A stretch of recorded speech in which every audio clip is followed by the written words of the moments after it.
Kisah ini terjadi di abad ke-17, di masa kekhalifahan Ottoman. Suatu malam, Sultan Murad Ar-Rabi ingin melihat kondisi rakyatnya. Maka di tengah malam, ia belusukan ke sebuah desa. Namun, di salah satu gang, Sultan Murad melihat jenazah seorang laki-laki tergeletak. Anehnya, penduduk desa itu tak peduli. Maka Sultan pun bertanya kepada para mereka, "Ada apa dengan mayat pria ini? Mengapa tidak seorang pun yang mengurus jenazahnya?" Para penduduk itu pun berkata, "Orang ini suka bermaksiat. Ia adalah peminum khamar. Ia pun sering mengunjungi wanita pezina." Sultan pun menjawab, "Tapi, bukankah dia saudara kita? Bukankah sesama muslim merupakan satu umat, pengikut Rasulullah SAW? Ayo, kita bawa jenazahnya. Tolong antarkan aku menuju rumahnya dan menemui keluarganya." Sesampai di rumah duka, Sultan Murad Ar-Rabi bertemu istri si jenazah. Melihat jenazah suaminya, sang istri pun menangis. Semua orang beranjak pergi, dan sang istri pun berkata, "Semoga Allah merahmatimu, wahai wali Allah. Aku bersaksi bahwa engkau sungguh wali Allah." Mendengar perkataan istri almarhum, Sultan menjadi heran, dan ia berkata, "Bagaimana mungkin aku ini termasuk wali Allah? Sementara banyak orang berkata buruk terhadap mayat ini, dan banyak orang enggan menyelenggarakan jenazahnya. Aku tidak mengerti, bagaimana mungkin seorang wali Allah mengurus jenazah ahli maksiat?" Wanita itu pun menjawab, "Aku sudah duga hal itu. Sungguh suamiku setiap malam pergi ke penjual arak, khamar, lantas membeli beberapa banyak yang dia bisa beli. Kemudian membawanya ke rumah kami dan menumpahkan seluruh khamar ke toilet. Dan dia, suamiku, berkata, 'Semoga aku bisa meringankan keburukan khamar dari kaum muslimin.' Suamiku juga selalu pergi kepada para zaniyah, pelacur, dan memberinya uang, dan berkata, 'Malam ini kau kubayar, dan jangan kau buka pintu rumahmu untuk melacur hingga pagi hari.' Kemudian suamiku kembali ke rumah dan berujar, 'Alhamdulillah, semoga dengan itu aku bisa meringankan keburukannya dari pemuda-pemuda muslim malam ini.' Namun sementara orang-orang menyaksikan dan mengetahui bahwa suamiku membeli khamar dan masuk ke rumah pelacur, lantas mereka membicarakan suamiku dengan keburukan. Pernah suatu hari, aku berkata pada suamiku, 'Sungguh, jika seandainya engkau mati, maka tidak akan ada orang yang memandikanmu, menyolatkanmu, dan menguburkanmu.' Suamiku pun tersenyum dan menjawab, 'Jangan khawatir sayangku. Sultan, pemimpin kaum musliminlah yang akan menyolatkanku beserta para ulama dan pembesar-pembesar negeri lainnya.' Setelah mendengar cerita sang istri, Sultan pun menangis lantas berkata, 'Suamimu benar. Demi Allah, aku adalah Sultan Murad Ar-Rabi, dan besok kami akan memandikan suamimu, menyolatkan, dan menguburkannya.' Esoknya di antara yang menyaksikan jenazah itu adalah Sultan Murad, para ulama, para masyaikh, dan seluruh penduduk kota.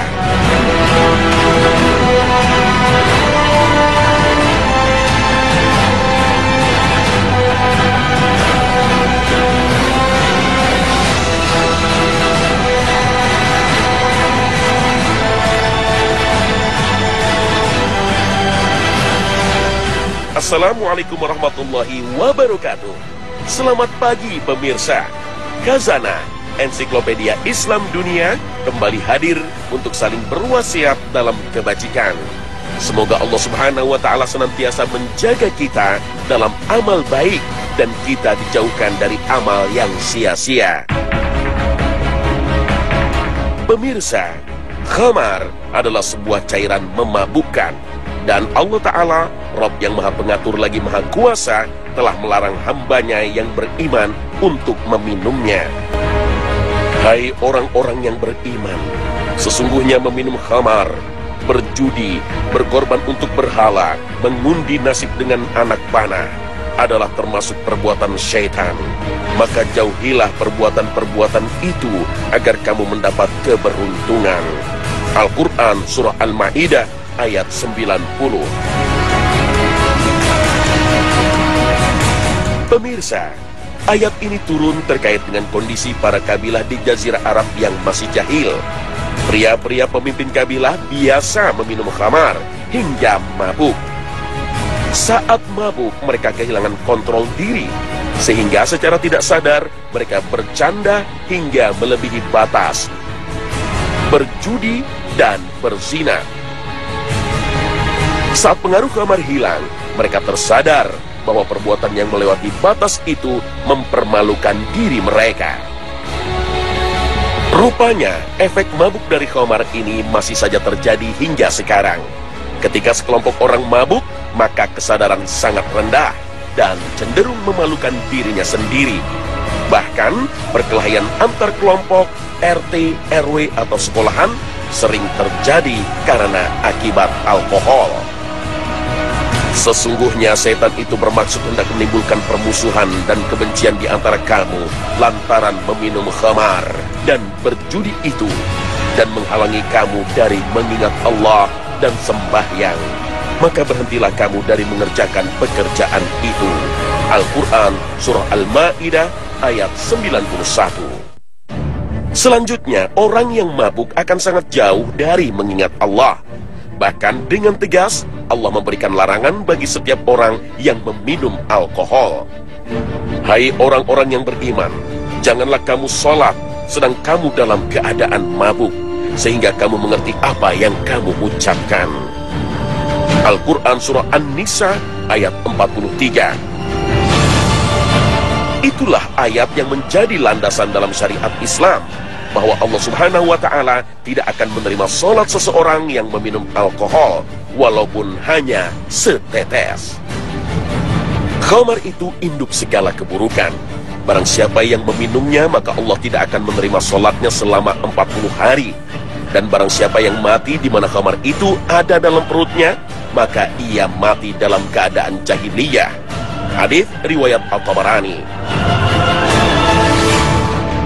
Masih saja menjadi pekerjaan rumah bagi keluarga muslim untuk melindungi anak-anak dari alkohol. Apalagi di negara Indonesia ini, minuman beralkohol menjadi hal yang legal dan sah secara hukum. Seharusnya kita bisa meniru dan mencontoh perilaku para salafus soleh, orang-orang yang soleh, para sahabat Rasulullah yang ketika diturunkan perintah haram bagi khamar, mereka mengikutinya. Diriwayatkan, setelah turun ayat yang sangat tegas ini, mereka berkata, "Ya Tuhan kami berhenti dari minum khamar dan berjudi." Hadits riwayat Ahmad. Khamar meski menjadi cairan haram di dunia, ternyata menjadi minuman penduduk surga. Hal ini tercantum dalam surah As-Saffat ayat ke-45 hingga 47.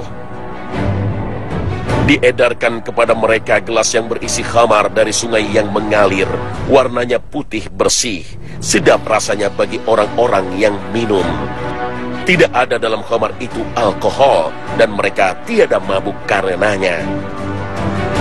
Inilah penjelasan Allah akan salah satu kenikmatan yang menjadi milik para penghuni surga. Namun jangan membayangkan khamar surgawi sama seperti minuman beralkohol di dunia. Jelas sangat berbeda, karena sesungguhnya manusia tidak akan pernah mampu membayangkan, apalagi menyamai kenikmatan alam surga. Berzina dan mabuk tidak hanya merupakan dua perbuatan dosa, tapi merebaknya perzinahan dan meluasnya perilaku meminum khamar adalah tanda-tanda datangnya masa akhir zaman. Di antara tanda-tanda hari kiamat adalah sedikitnya ilmu dan tersebarnya kebodohan, diminumnya khamar, merebaknya perzinahan. Hadits riwayat Bukhari dan Muslim.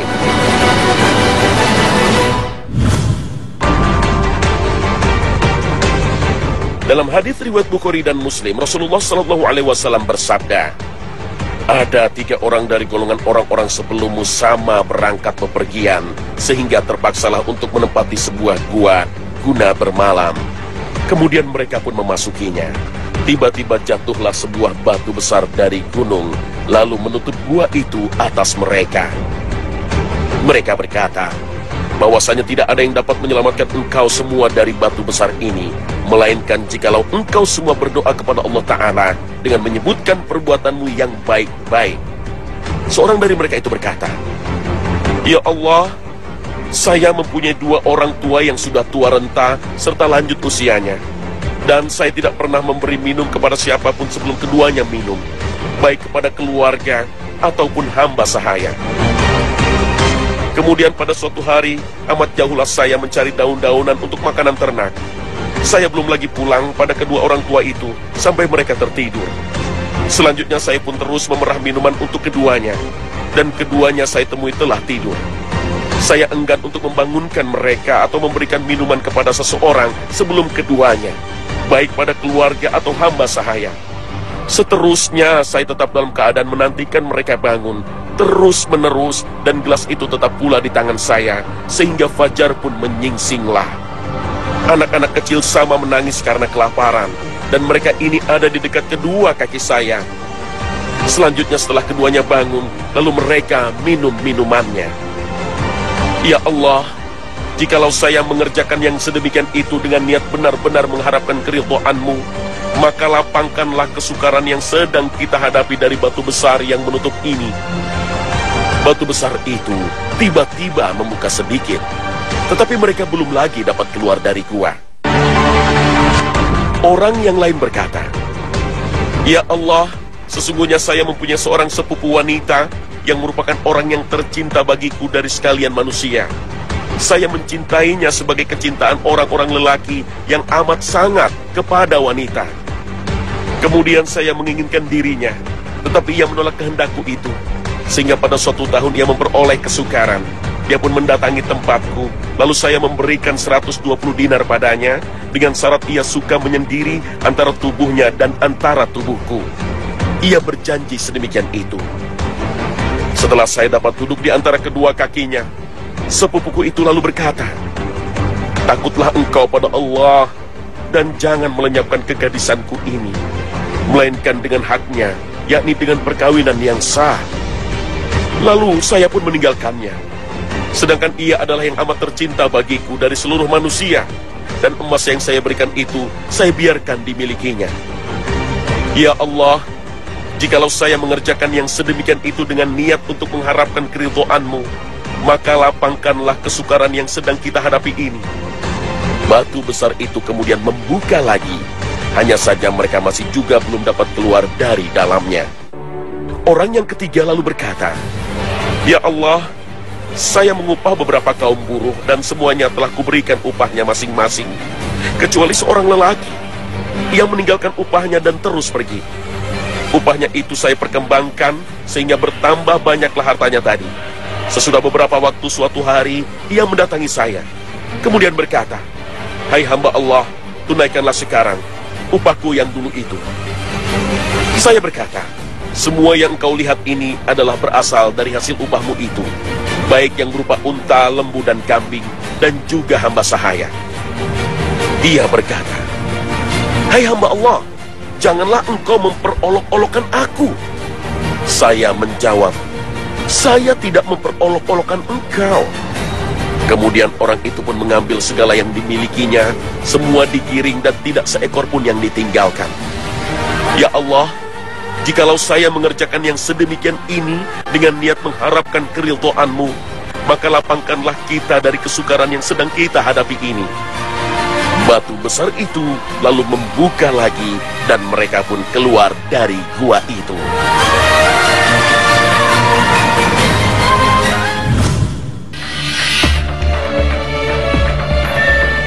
Pemirsa, kisah 3 pemuda yang terjebak di dalam gua adalah teladan dari Rasulullah SAW ketika bertawassul. Tawassul artinya mencari jalan menuju ridho Allah Subhanahu wa Ta'ala. Tawassul merupakan jalan dari seorang hamba untuk meminta petunjuk kepada Rabb yang Maha Mengetahui lagi Maha Bijaksana. Tawassul memiliki landasan syariat dalam surah Al-Maidah ayat ke-35.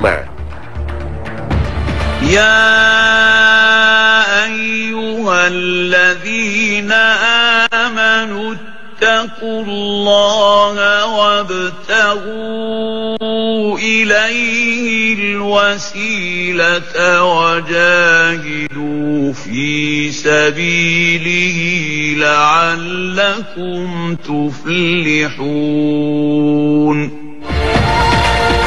Pemirsa, bertawasul atau mencari wasilah ada 3 hal sesuai dengan tuntunan dari para ulama. Perkara pertama untuk mencari wasilah adalah mengedepankan tauhid, bahwa tidak ada ilah yang berhak disembah selain Allah, dan hanya Allah yang memiliki kuasa untuk menimpakan kebaikan kepada siapapun hamba yang dikehendakinya. Maka mohonlah wasilah kepada Allah, bukan kepada hal-hal yang menjurus pada syirik. Wasilah adalah bagian dari perbuatan ibadah kepada Allah, bukan prinsip mencari keberuntungan yang lazim dan populer di dalam budaya bangsa Timur. Mari kita mengharap wasilah dari Allah dengan cara berdoa, seperti yang Nabi Shallallahu Alaihi Wasallam ajarkan. Jauhilah berdoa dengan cara baru dan diada-adakan versi manusia, sekalipun dia memegang kekuasaan pemerintah. Karena berdoa adalah adab ibadah, bukan sekedar budaya.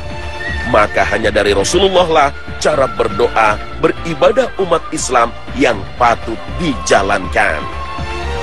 Wahai Rabb yang maha hidup, wahai Rabb yang maha berdiri sendiri, dengan rahmat-Mu aku meminta pertolongan. Perbaikilah segala urusanku, dan jangan Engkau serahkan urusanku kepada diriku, meskipun hanya sekejap mata, tanpa mendapat pertolongan dari-Mu. Mengerjakan amalan-amalan soleh merupakan cara menggapai wasilah dari Allah. Bukti nyata wasilah atas amalan baik adalah kisah 3 pemuda ini. Amalan pemuda pertama sehingga membebaskannya dari gua adalah berbakti kepada orang tua, birrul walidain. Wasilah atas amalan pemuda kedua adalah meninggalkan perzinahan, meski ia mampu dan tidak ada seorang pun mengetahuinya. Dan perkara yang membebaskan pemuda ketiga adalah wasilah karena ia mampu bertindak dan berlaku jujur kepada saudaranya. Dan perkara ketiga untuk mendapatkan wasilah adalah memohon doa kepada orang-orang soleh. Kita bisa memohon doa agar dalam munajat mereka nama kita disebut, sehingga mendapatkan kebaikan dunia dan akhirat. Ali bin Al-Husain adalah seorang ulama dan imam besar, pemimpinnya para ulama tabi'in. Namun semasa hidupnya dia terkenal bakhil, pelit oleh keluarganya dan masyarakatnya. Keluarganya mengira dia hanya menumpuk dirhamnya saja tanpa pernah menyedekahkannya. Tapi ketika beliau meninggal dunia, ada perbedaan yang terjadi di kota Madinah. Sejak meninggalnya Ali bin Husain, seluruh penduduk Madinah yang miskin tidak mendapatkan lagi santunan dari seseorang yang tidak dikenal. Setiap malam ada orang yang biasa mencukupi makan orang-orang miskin dalam sehari. Mereka berkata, "Kami tidak pernah kehilangan sodakoh yang diberikan secara sembunyi-sembunyi hingga Ali meninggal dunia." Lalu ketika menyelenggarakan jenazah, mereka melihat bekas hitam pada pundaknya. Amr bin Sabit berkata, tatkala Ali bin Husain meninggal, mereka memandikan mayatnya, lalu mereka melihat bekas hitam pada pundaknya. Lalu mereka bertanya, "Apa ini?" Lalu ada yang menjawab, "Beliau selalu memikul berkarung-karung tepung pada malam hari untuk diberikan kepada fakir miskin yang ada di Madinah." Rasulullah Shallallahu Alaihi Wasallam bersabda bahwa salah satu golongan yang akan mendapatkan naungan ketika hari kiamat tiba adalah orang yang bersedekah, kemudian ia menyembunyikannya, sehingga tangan kirinya tidak mengetahui apa yang disedekahkan oleh tangan kanannya. Hadis riwayat Bukhari dan Muslim. Inilah salah satu keutamaan menyembunyikan sedekah dan amalan baik, dan hal ini menjadi salah satu teladan dari ulama tabi'in Ali bin Al-Husain. Beliau merupakan salah satu golongan Ahlul Bait, keturunan dan keluarga Rasulullah Sallallahu Alaihi Wasallam. Amalan-amalan baik yang harus kita sembunyikan tidak hanya sedekah. Puasa sunnah bisa jadi kita laksanakan dengan niat hanya untuk Allah, dan sebisa mungkin hanya Allah dan diri kita saja yang mengetahui perbuatan ini. sehingga kita menemukan makna sejati dari ibadah, yaitu mengharapkan dan mencari ridho Allah, bukan sanjungan atau sematan status alim dari sesama manusia. Pemirsa, contoh dalam kisah Ali bin Husain adalah contoh ekstrim orang yang mampu menyembunyikan kebaikan dan sedekahnya.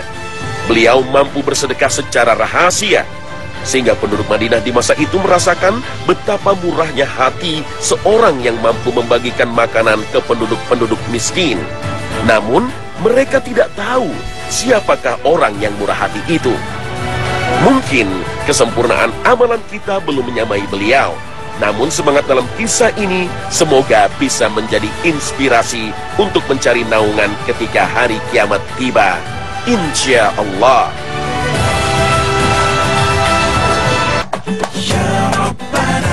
Nah pemirsa, inilah akhir kebersamaan kami.